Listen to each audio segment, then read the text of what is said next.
Greetings mga ka-spacers natin out there from Luzon, Visayas, and Mindanao. And sa lahat ng ating mga ka-spacers out there, those who are watching worldwide and that-wide, magandang araw po sa inyong lahat. So mga ka-spacers, we'll continue with our discussion of life beyond planet Earth. And for this episode, we will be focusing on our search for extraterrestrial life and possibly intelligent life outside our solar system. Does life exist on an extrasolar planet? And how can we find it? So ayan po ang pag-uusapan natin na mga ka-spacers. So bilang tulong nyo na rin sa akin sa ating advocacy so that we can continue with this advocacy of spreading the good news of science, technology, and astronomy, please like and share this episode so that we could reach more people, lalong-lalo na po yung mga estudyante, so that we can inspire them and so that they would be engaged in the sciences, lalong-lalo na po ang astronomy. So like and share this episode, and also mga ka-spacers, para mapagpatuloy na rin natin yung ating advocacy of spreading the good news of science and technology, please like, share, and subscribe to my YouTube channel, The Science Guy, Professor Jun Cajigal. Also like and follow the Facebook page of the Skywatchers Society of Las Piñas and the Science Guy Spacers channel. So let us now proceed with our discussion on our search for extraterrestrial life and possibly intelligent life outside our solar system. Now, one of the key figures in our search for extraterrestrial life and possibly intelligent life outside our solar system was Frank Drake. Frank Drake was an American astronomer and astrophysicist. He was involved in the search for extraterrestrial intelligence, including the founding of SETI. SETI is the acronym for Search for Extraterrestrial Intelligence, mounting the first observational attempts at detecting extraterrestrial communications in 1960 and developing the Drake's equation. So ito po mga ka-spacers, here is a sample of the Drake's equation. Now mga ka-spacers, I am not a mathematician, I am not even an astrophysicist para maipaliwanag ko yung mathematical basis of the Drake's equation. But let me tell you this mga ka-spacers, that there are billions and billions of stars in our Milky Way galaxy alone. And there are billions and billions of galaxies in our observable universe. And mga ka-spacers, so kung ganon, isang damakmak na between sa Milky Way and there are billions of galaxies in our observable universe, then sa dami ng mga between na yan, there must be planets that can support life, mga ka-spacers. And since there are a billion G stars, ang yung G stars po parang yung sun natin, our sun is a class G star. So if there is only one in a billion G stars that has the right set of conditions to make a planet like our own planet Earth, and since there are billions of G stars na parang yung sun natin in the observable universe, then there is a possibility that there may be other planets like Earth with biospheres. So hindi natin po maalis yung posibilidad na yan.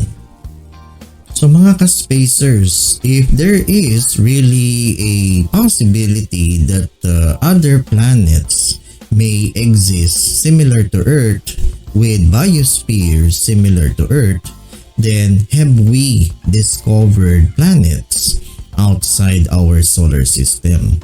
So ang sagot dyan mga ka-spacers is yes. No, we have discovered planets outside our solar system, and ang tawag natin sa kanila ay mga exoplanets. And the Kepler Space Telescope was crucial in the discovery of those exoplanets. The Kepler Space Telescope is a space observatory launched by NASA to discover Earth-sized planets orbiting other stars. And this space telescope, mga ka-spacers, was named after the renowned astronomer Johannes Kepler. The spacecraft was launched on March 7, 2009 into an Earth-trailing heliocentric orbit. So ito yung orbit ng Kepler Space Telescope. And this space telescope was designed to discover exoplanets. So ang tanong mga ka-spacers, how does the Kepler Space Telescope identify an exoplanet? Now, there is a method that is used by NASA in identifying an exoplanet through the Kepler Space Telescope, and this is known as the transit method. The transit method is based on the observation of a star's small drop in its brightness. This occurs when the orbit of one of the star's planets passes or transits in front of that star. So, ang ibig lang sabihin nito, mga ka-spacers, kung may exoplanet nga dun sa star na yan, at dumaan sa harapan niya, there is a decrease in the apparent brightness of the star. And ito yung madedetect ng spectrograph ng Kepler Space Telescope. So as you could see here in this animation, so habang dumaan yung exoplanet sa harapan ng star, or as the planet transits in front of the star, nahaharangan niya yung light.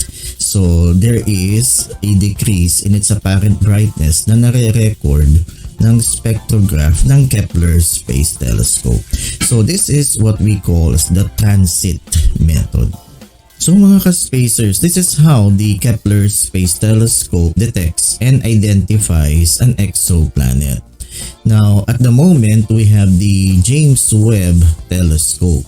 The James Webb Telescope is like nothing ever launched into space kasi malaki po siya, no? Much bigger than the Kepler Space Telescope. And it could explore the universe's very first stars, uncover evidence of extraterrestrial life. So sa pamamagitan ng James Webb Telescope, mas marami pa ho tayong madedetect at ma-identify na exoplanets. Now, our prime candidate worlds in the search for life beyond the solar system are terrestrial type planets within their habitable zones of their stars.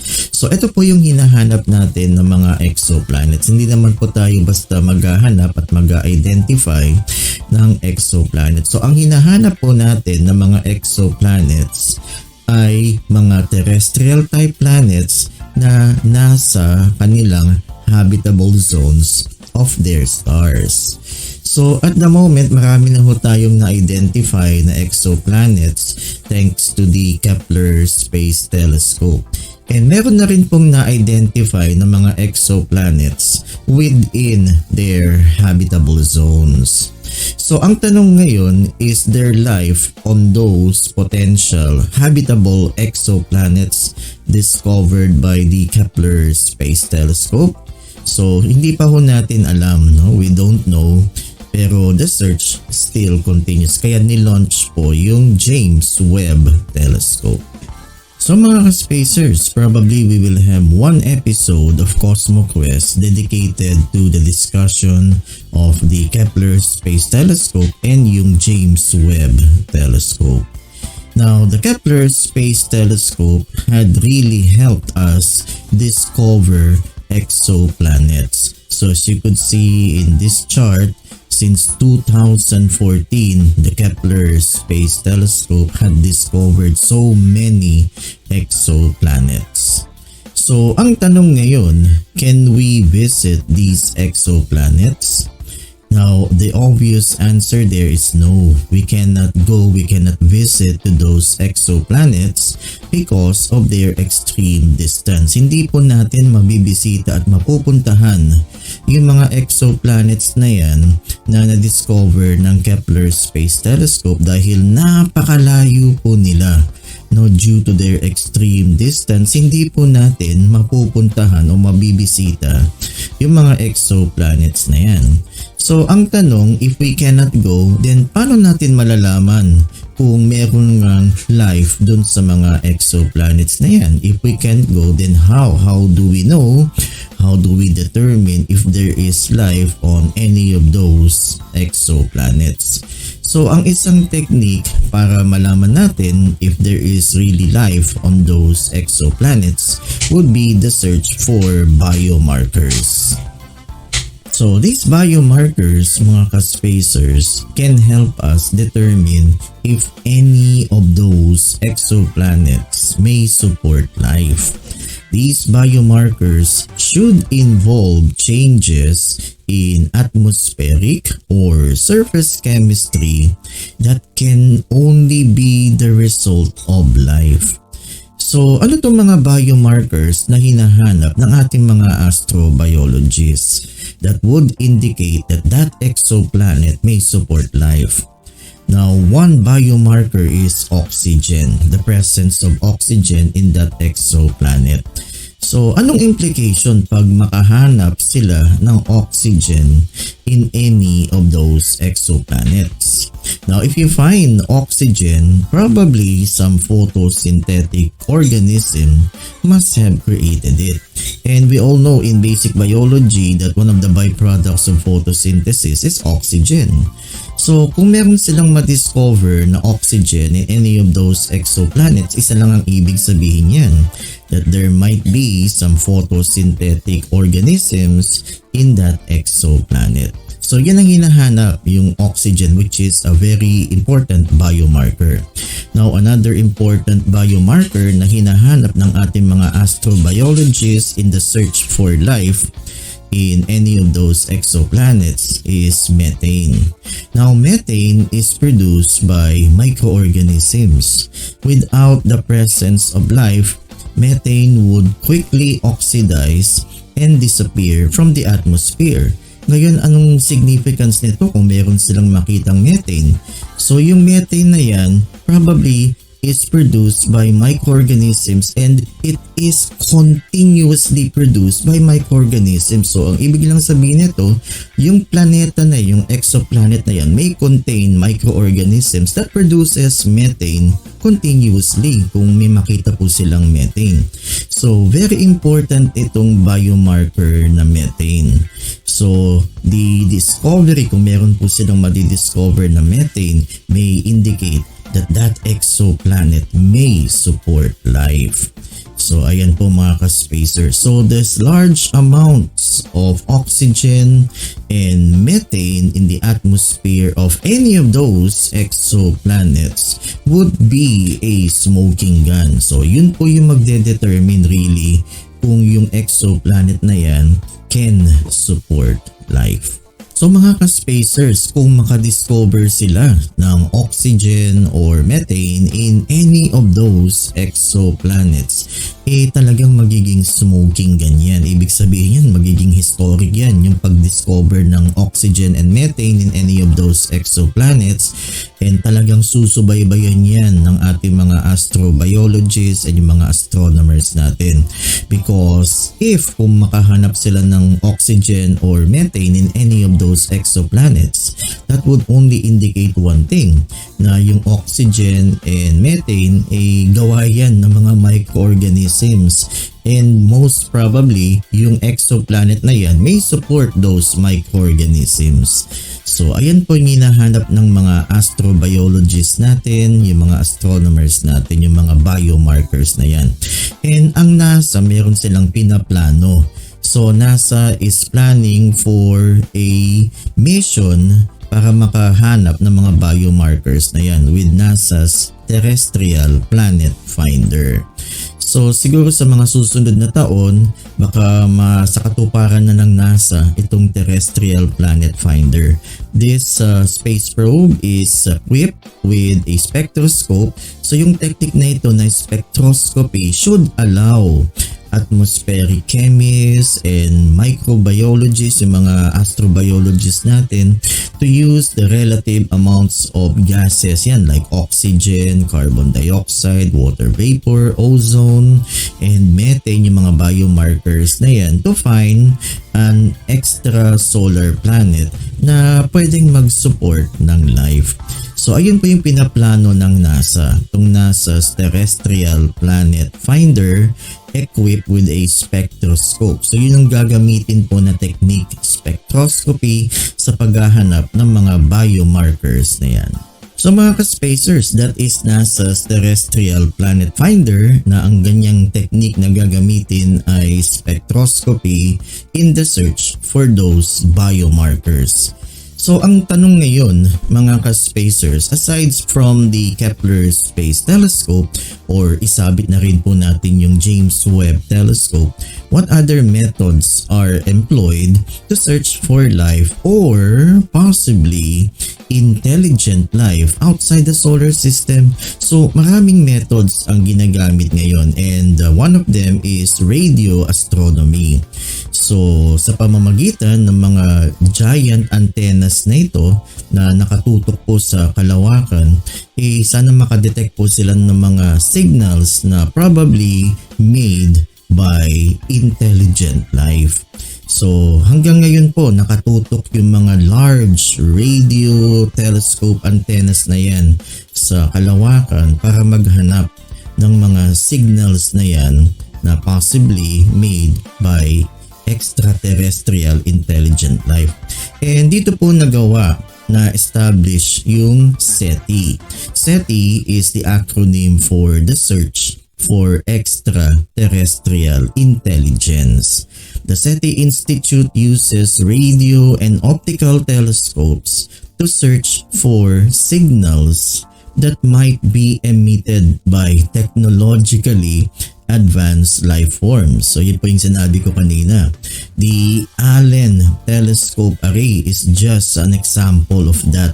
So itong telescope na ito, radio telescope na Allen Telescope Array, is being developed at Hat Creek, California to greatly expand the SETI search. And ginamit na rin po yung Arecibo radio telescope sa paghahanap ng mga signals na yan that probably emitted by technologically advanced life forms. So mga ka-spacers, here is a picture of the Allen Telescope Array that is now used by SETI in the search for extraterrestrial or possibly extraterrestrial intelligent life.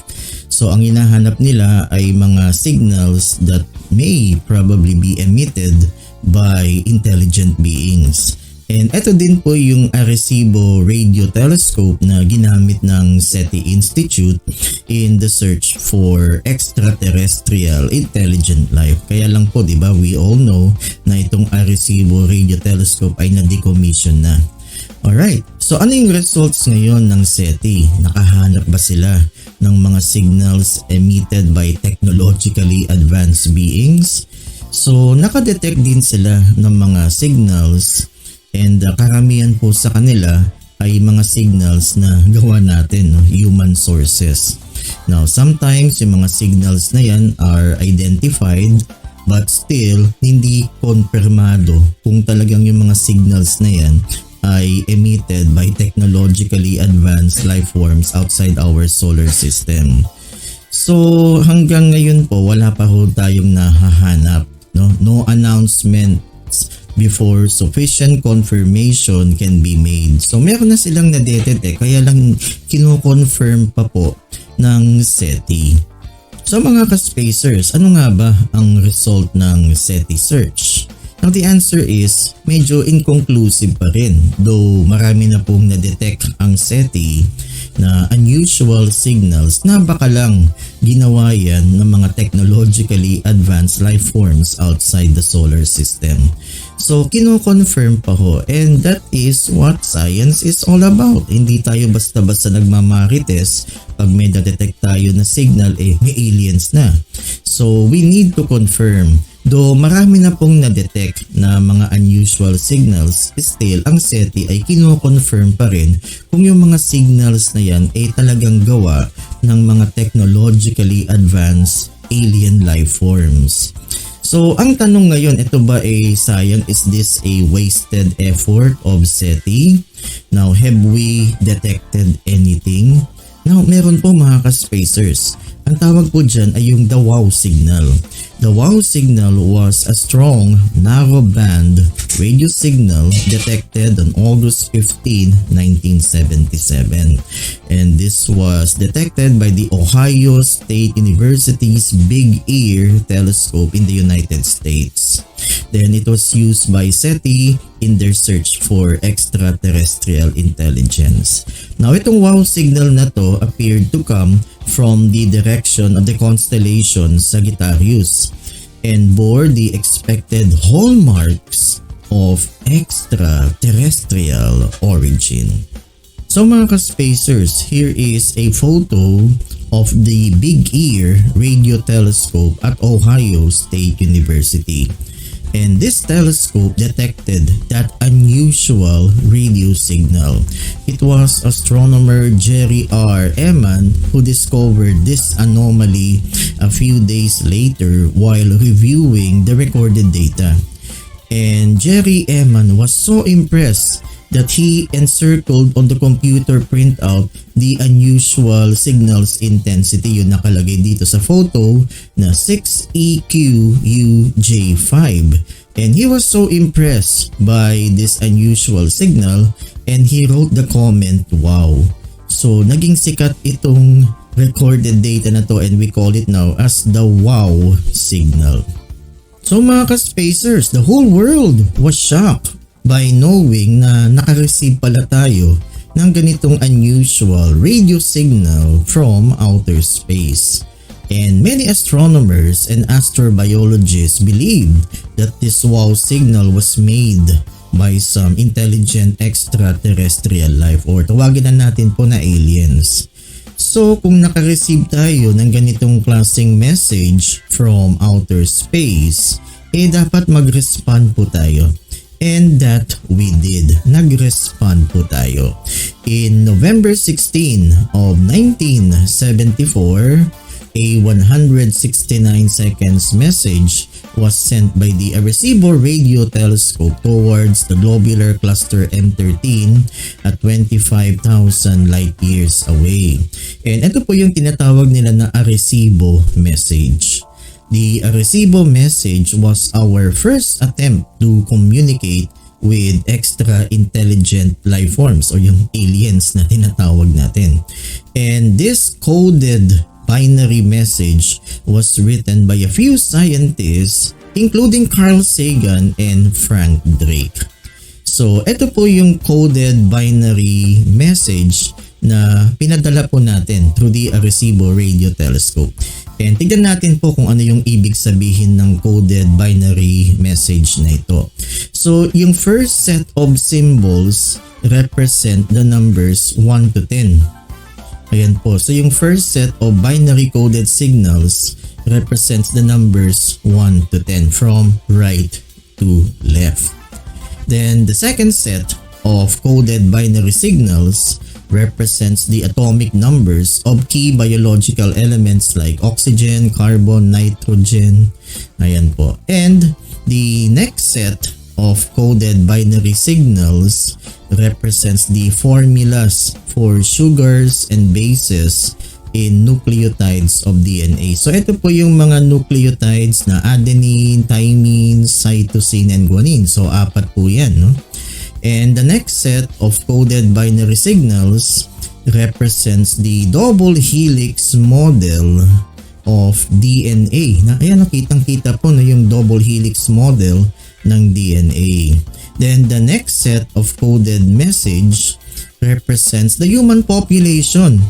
Okay, and nandyan din po yung figure ng human. Ayan po, kitang-kita po yung figure ng human. Alright, then the next set of coded message represents the solar system. Yung malaking dot na yan that represents the sun, and yung dot na nakadisplay, yung nakataas, represents the planet Earth. And the last set of coded binary signals represents the Arecibo telescope dish that transmitted the message.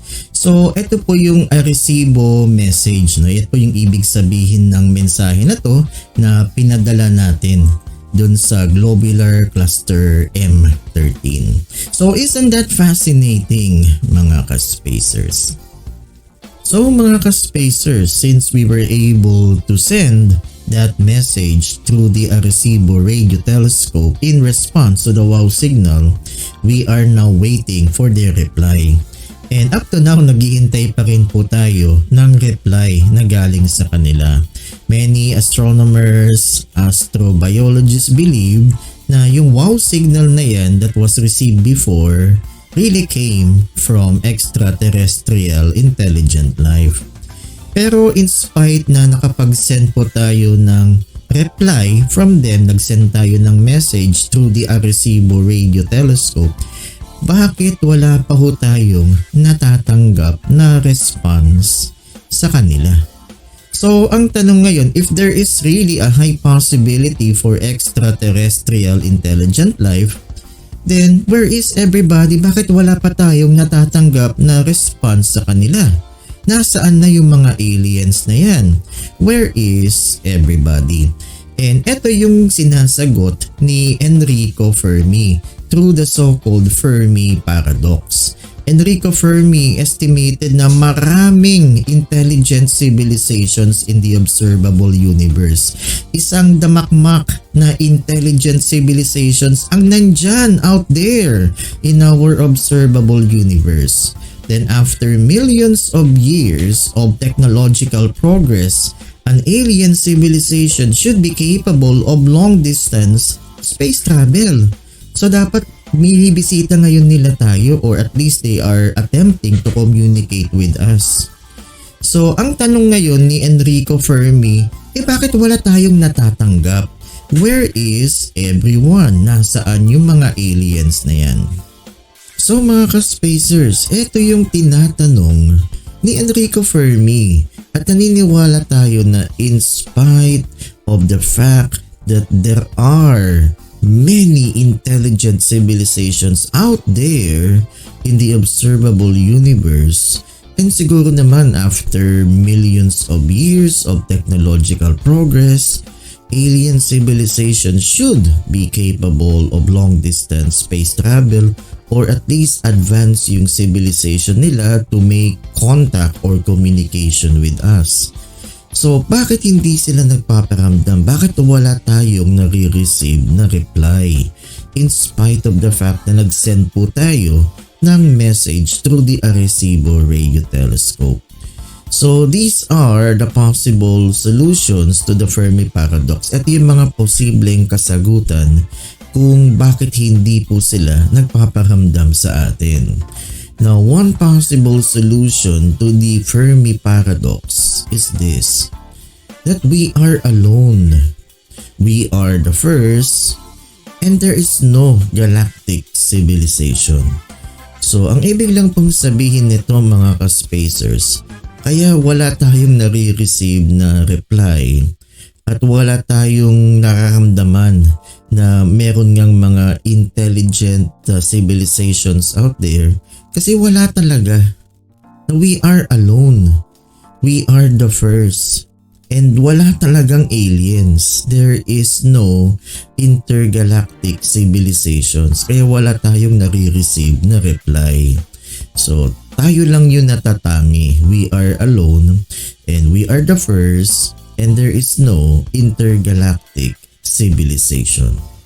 So mga ka-spacers, another possible solution to the Fermi Paradox kung bakit walang nagpaparamdam sa atin, where is everybody and no one is attempting to communicate with us, is this, that civilizations are common mga ka-spacers. Maraming intelligent civilizations out there in the observable universe. Kaya lang no one has colonized the galaxy. No one had visited planet Earth. No one had even attempted to communicate with us. Ang tanong bakit? Now, one possible reason kaya no one has colonized the galaxy, no intelligent civilizations had even visited our planet is this, that may be because of technological difficulties. Interstellar travel is difficult mga ka-spacers, or vastly more expensive or dangerous than we think. So ang ibig lang sabihin nito, kung tayo nga mga ka-spacers, diba hirap na rin po tayo sa ating space program.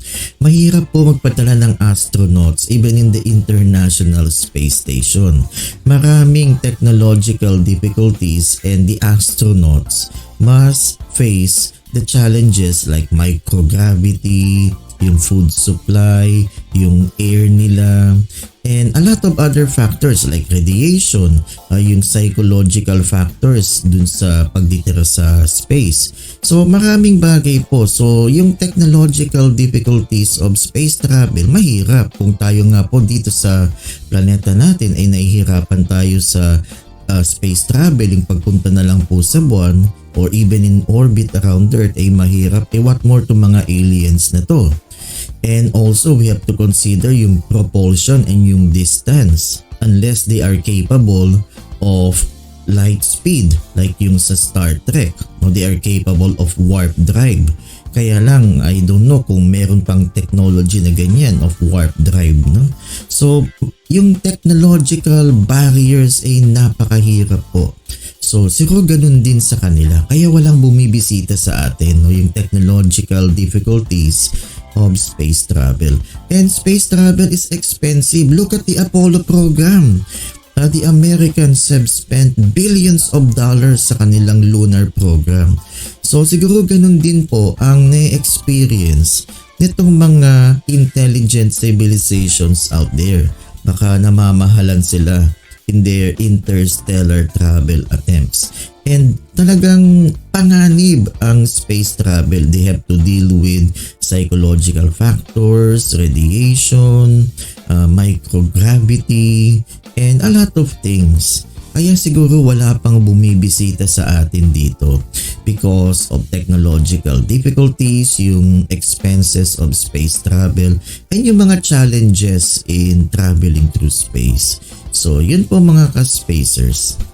So mga ka-spacers, another possible solution to the Fermi Paradox kung bakit wala tayong nare-receive na reply or wala po nagpaparamdam sa atin na intelligent civilizations out there is this, that maybe mga ka-spacers, our desire to explore is unusual and other societies would not choose to leave their stars. So ang ibig lang sabihin nito, yung ating desire, yung passion to explore outer space is unique. May kasabihan nga tayo mga ka-spacers that the Earth is the cradle of humanity. But we cannot stay in this cradle forever. So ang ibig lang sabihin nito, yung ating passion, yung desire natin to explore outer space ay nasa dugo natin. That's why we have pushed through with our space program. We have stepped foot on the moon and meron na tayong parang habitat in orbit through the International Space Station. At marami ho tayong ginagawa to explore outer space. Nagpapadala tayo ng mga space probes to explore the planets. So, etong desire natin to explore outer space is unique. And siguro to mga intelligent civilizations out there, ayaw nilang mag-explore, ayaw talaga nilang umalis sa kanilang cradle.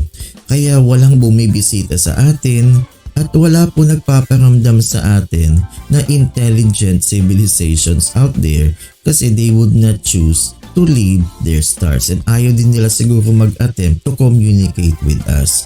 So yung ating desire to explore outer space is unique in the human race because we don't want to stay in this cradle forever.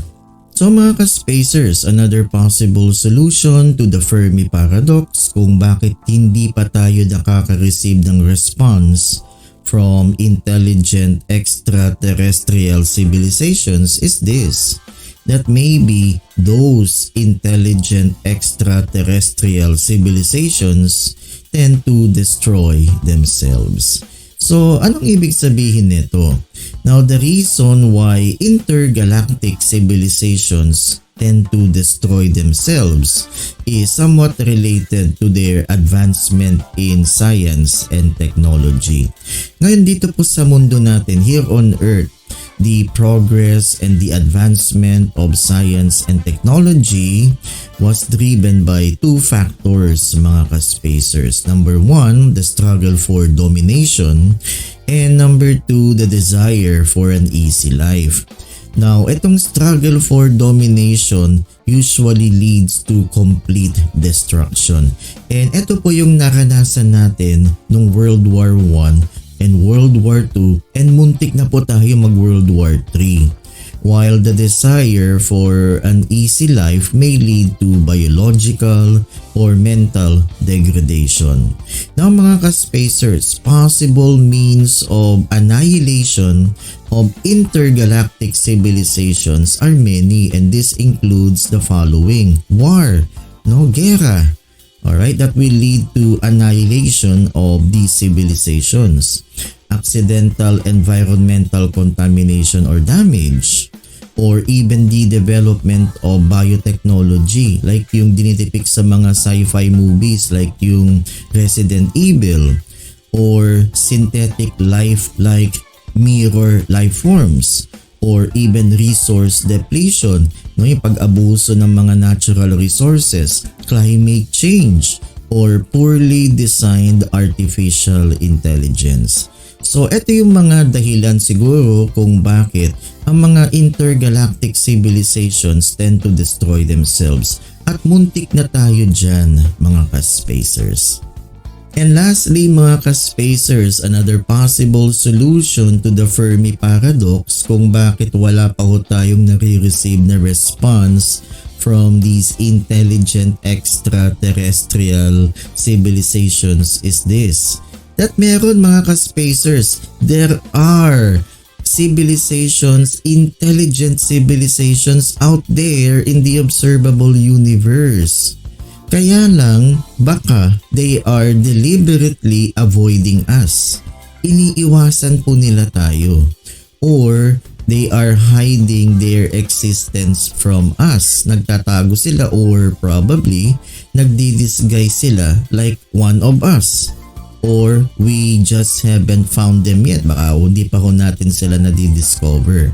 So, posible po ito, na kaya ang dahilan kung bakit hindi sila nagre-respond or wala tayong maramdaman na existence ng intelligent extraterrestrial life, baka iniiwasan po nila tayo.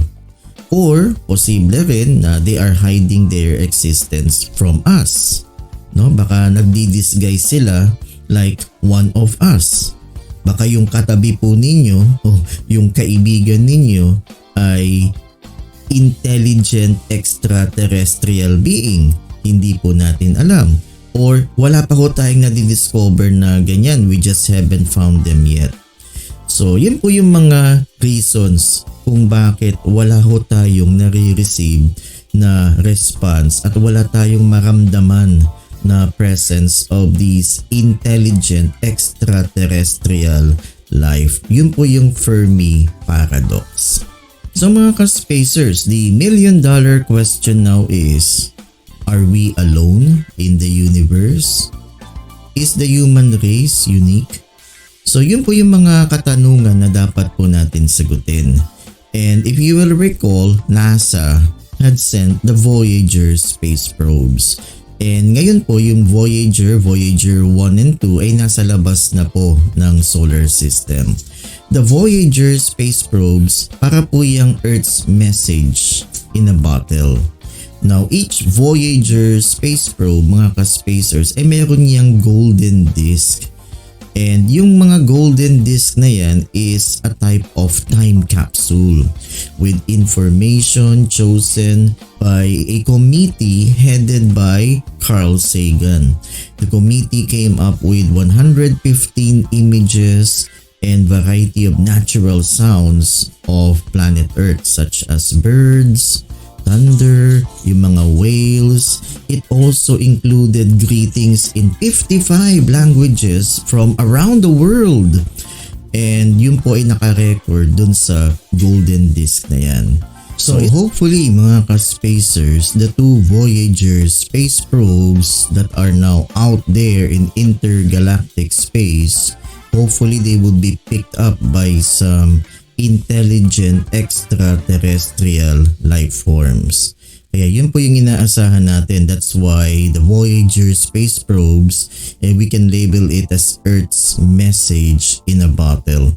Para pag napulot yan ng mga intelligent extraterrestrial life, ay makikilala po nila tayo. And baka sana ay magparamdam po sila. Alright, so I guess that's about it mga ka-spacers sa ating talk about intelligent extraterrestrial life. So to end our discussion of astrobiology, I would like to leave this message. We have only one Earth and we probably won't have other ones for a long time. So we should take care of our planet Earth. Alright mga ka-spacers, so I guess that's about it for our astrobiology series. So sana po marami po kayong natutunan sa 4 na episodes dun sa ating astrobiology series. So mga ka-spacers, bilang tulong nyo na rin po sa amin, please like and share itong video so that we could reach more people, lalong-lalo na po yung mga estudyante, so that they would be engaged in the sciences. Please follow our Facebook page of the Skywatchers Society of Las Piñas and also follow my Facebook page, the Science Guy Ka-Spacers channel. Yan, bilang tulong nyo na rin po sa amin yan para mapagpatuloy po namin ang aming advocacy to spread the good news of science, lalong-lalo na po ang astronomy. And also, please like and subscribe to my YouTube channel, The Science Guy Professor Jun Cajigal, para mapagpatuloy po natin itong ating advocacy. So maraming salamat po and hope to see you. This is your Ka-Spacer and Space Commander Professor Jun Cajigal saying live long and prosper. Marami pong salamat sa mga tumutok ngayon dito sa ating episode. Stay safe everybody and don't forget to always keep your space. Bye-bye for now. See you in our next episode.